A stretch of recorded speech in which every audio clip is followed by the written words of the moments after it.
សួស្តីមិត្តភ័ក្តិអរគ្នាដែលនិយមតាមដានស្ដាប់ទស្សនាវីដេអូនៅក្នុង Channel ខាត Technology ជាទីគោរពនិងទីរអានបាទថ្ងៃនេះគឺខ្ញុំបានមានវីដេអូមួយចង់ចែករំលែកដល់អ្នកគ្នាទាក់ទងនឹងការប្រើប្រាស់ប្រព័ន្ធសិនជៈរបស់ Toyota Vario ឆ្នាំ2016បាទលោកអ្នកខ្លះក៏គាត់បានដឹងហើយក៏គាត់ចេះប្រើប្រាស់ដែរប៉ុន្តែមិត្តភ័ក្តិខ្លះក៏គាត់បានមិនទាន់បានដឹងហើយអ្នកខ្លះគាត់ថាដឹងតែអីបើអត់ទាន់មានឡានជិះផងប៉ុន្តែមិនធ្វើទេបើសិនជាបាទមិនទាន់មានឡានជិះក៏យើងត្រូវដឹងគេលោកអាចថាមានលុយបាទអាចចោលអារម្មណ៍ទិញ Toyota Vario ជិះឬក៏អីផ្សេងទៀតរបស់បាទអូខេអញ្ចឹងឥឡូវនេះខ្ញុំកុំឲ្យខាតពេលវេលាខ្ញុំធ្វើការណែនាំដល់អ្នកគ្នាដូចតទៅបាទនេះគឺជាប្រព័ន្ធបាទ AC amplifier របស់បាទជំរាបគ្រប់គ្រងបាទប្រព័ន្ធសិនជៈបាទហៅថា AC amplifier control បាទនេះគឺជាប៊ូតុងបាទចឹងនេះគឺជាប៊ូតុងបាទយើងមើលបបគេនេះមុននេះចឹងកន្លែងនេះគឺលបឿនកង្ហាលបាទលបឿនកង្ហាលចឹងយើងចង់សេរីលបឿនកង្ហាលតើយើងស្លេចលើនេះអាចចុចស្លេចនេះឲ្យអានេះរត់ជាប់អានេះចឹងបានយើងអាចអត់ចាស់បាទលបឿនកង្ហាលរបស់ blower fan បានបាទអញ្ចឹងយើងអាចចោលនឹងហើយយើងអាចមូលមកណាបាទមូលយើងមកឡើងបាទមកចេះថយណាបាទឥឡូវយើងចង់សេរីសីតុណ្ហភាពវិញនេះបាទអញ្ចឹងឲ្យនៅនេះចោលនេះបាទអញ្ចឹងសេរីមកណាណាចឹងយើងចង់បានក្តៅនេះឃើញទេបាទយើងចង់បានថយវិញបាទអូខេអញ្ចឹងអានេះគឺជាមុខងារសម្រាប់បាទគេហៅថា select mode បាទដែលគឺយើងចង់បញ្ជាខ្យល់បាញ់ចំមុខចំជើងបាទចំជើងផងមុខផងនឹងខ្យល់បាទក៏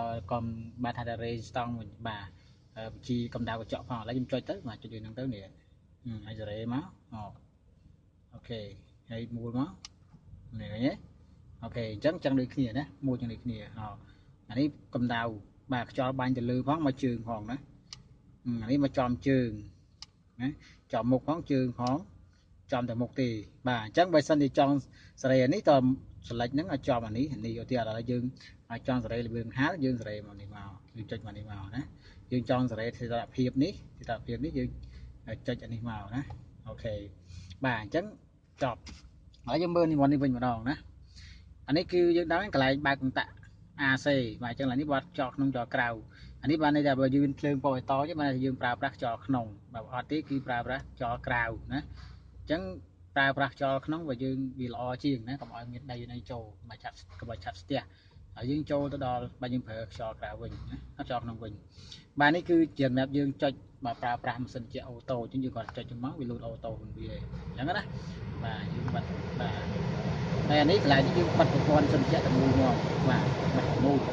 តែយើងចង់បាត់មួយទៅមួយយើងចុចឡើងនេះមកបាត់អស់ហើយណាអូខេហើយកន្លែងនេះគឺសម្រាប់បាទកម្ដៅរេស្តង់កញ្ចក់នៅពេលដែលអាប់បាទមេឃភ្លៀងអីហ្នឹងយើងប្រើហ្នឹងអូខេអញ្ចឹងយល់ទេណាបាទឥឡូវខ្ញុំសុំបើកសិនជាវិញដើម្បីតិចអញ្ចឹងដើម្បីបើកសិនជាយើងបើកលឿនហាត់យើងបើកមកនេះមូលមកឥឡូវវានៅនឹងហើយស្រីអីអញ្ចឹងយើងមូលនេះមកបាទមកកម្មមកយើងទៅលេខហើយបាទអូតូបន្តិចតែម្ដងអញ្ចឹងនេះគឺតកតទៅនឹងការប្រើប្រាស់ប្រព័ន្ធសិនជាបាទ Toyota Vario បាទឆ្នាំ2016បាទតែខ្ញុំបានបញ្យល់អ្នកនរគ្នានេះគឺសន្មតចប់នេះហើយក៏សូមខន្តីអភ័យទោសដែរបើសិនជាការ